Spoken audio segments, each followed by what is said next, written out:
Voilà. Pressez le ballon lentement et régulièrement avec les deux mains pour faire sortir toute l'air du ballon. Voilà. Et que ça passe dans l'embout. Utiliser un éthylotest, gérer son stress, améliorer la qualité de son sommeil, éviter les pièges des drogues, surveiller son alimentation. Ces sujets liés à la santé publique ont été présentés par des étudiants à des lycéens. Une initiative pédagogique originale qui a réuni mercredi 15 mai les équipes de 2 établissements déodaciens, l'IFSI, l'Institut de formation en soins infirmiers du centre hospitalier, et le lycée professionnel Jean-Baptiste Jacques Augustin.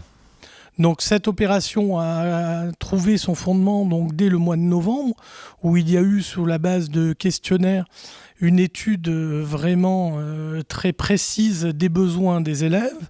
Donc ces questionnaires ont été dépouillés par les élèves de l'IFSI, avalisés par les membres du CESC, dépouillés et ont amené un diagnostic avec des priorités à mettre en place, des priorités d'action à mettre en place dans l'établissement pour ces classes-là. Intérêt de cette expérience, valoriser la formation paramédicale et donner envie aux lycéens de continuer dans cette voie après leur bac professionnel.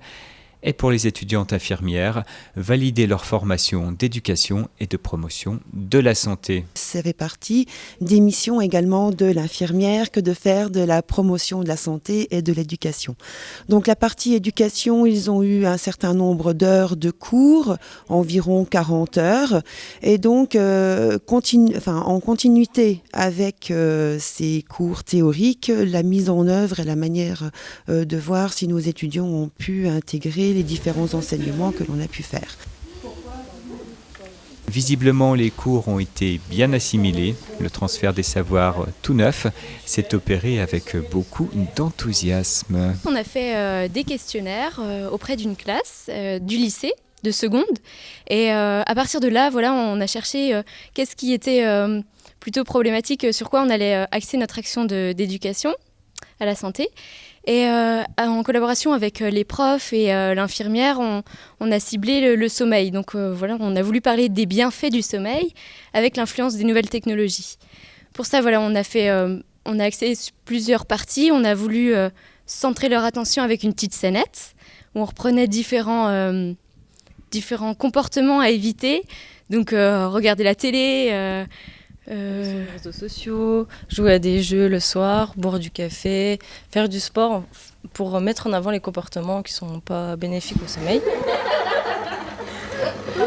On a eu pour thème l'hygiène de vie. Donc en fait, on a exploré 4 champs, l'alimentation, l'activité physique, le sommeil et les nouvelles technologies de l'information et de la communication. Voilà, et en fait, notre thématique, c'était en quoi l'hygiène de vie impacte-t-elle sur la santé. Nous, on est tombé sur le bien-être de l'adolescent, en particulier l'anxiété et le stress.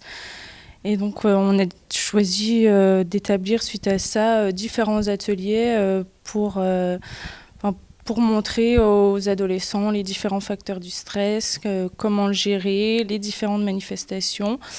Des ateliers pour savoir comment se relaxer, respirer, gérer sa respiration et un atelier de confection de balles anti-stress. Donc la première position, ça s'appelle l'arbre. Donc c'est pour l'équilibre physique, mental et pour la concentration.